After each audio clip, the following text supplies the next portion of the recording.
बहुत समय पहले भारत की धरती पर एक विशाल राज्य था, सूर्यगढ़ राज्य।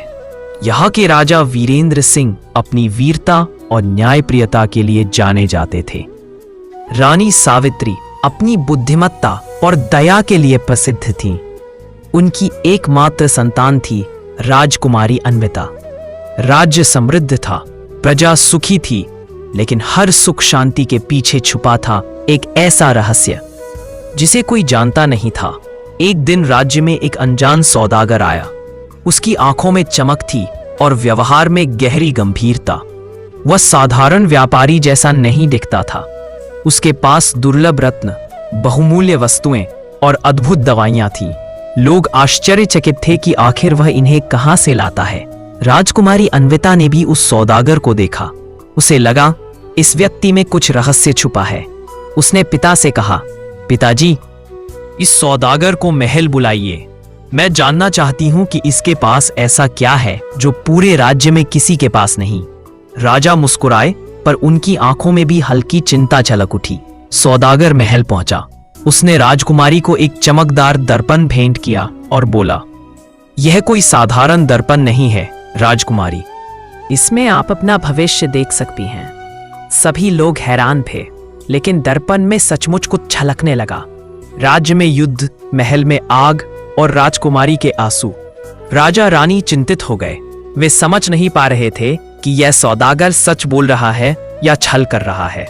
लेकिन राजकुमारी अन्विता दृढ़ थी। उसने निश्चय किया कि यदि भविष्य अंधकारमय है तो उसे बदलना उसका कर्तव्य है। सौदागर ने कहा, भविष्य को बदलना आसान नहीं, इसके लिए त्याग, साहस और सत्य की राह पर चलना होगा। क्या आप तैयार हैं? अन्विता ने बिना झिझक कहा, हाँ, मैं तैयार हूं। एक रात सौदागर राजकुमारी को महल से बाहर ले गया। उसने कहा कि असली शक्ति बाहर की संपत्ति या तलवारों में नहीं, बल्कि भीतर की सच्चाई में छुपी है। लेकिन इस सत्य तक पहुंचने के लिए उसे कठिन परीक्षाएं देनी होंगी। राजकुमारी को एक गुफा में ले जाया गया, जहां सोने चांदी के पहाड़ लगे थे। आवाज आई, यदि तुम चाहो तो यह सब तुम्हारा हो सकता है, परंतु राज्य का भविष्य अंधकारमय हो जाएगा। अन्विता ने बिना देखे उन खजानों को छोड़ दिया। मुझे धन नहीं, अपने राज्य की भलाई चाहिए। इसके बाद उसे जंगल में छोड़ दिया गया, जहां भयानक शेर उसका रास्ता रोककर खड़ा था। सौदागर की आवाज गूंजी, अगर तुम डर गईं तो भविष्य वैसा ही होगा जैसा दर्पण में देखा था। अन्विता ने साहस जुटाकर शेर की आंखों में देखा। चमत्कार हुआ, शेर शांत हो गया और उसके पैरों में बैठ गया। आखिर में उसे एक तालाब के किनारे ले जाया गया। वहां उसका अपना प्रतिबिंब बोला, क्या तुम मानती हो कि सबसे बड़ी शक्ति सच में है, झूठ में नहीं?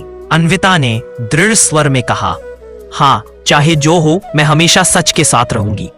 सौदागर मुस्कुराया और बोला, राजकुमारी, मैं कोई साधारण सौदागर नहीं, मैं तुम्हारे पूर्वजों का संरक्षक हूं।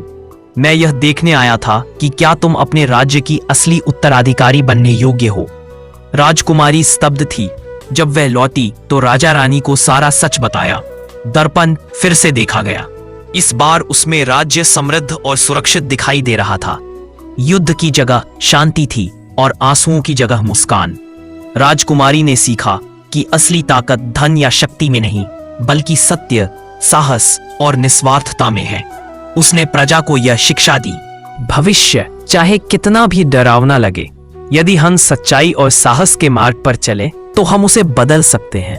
यह कहानी हमें सिखाती है कि जीवन में आने वाली चुनौतियां हमें तोड़ने नहीं, बल्कि और मजबूत बनाने आती हैं। हर व्यक्ति के भीतर एक दर्पण होता है जो दिखाता है कि हम क्या बन सकते हैं, और उसे बदलने की शक्ति भी हमारे ही पास होती है।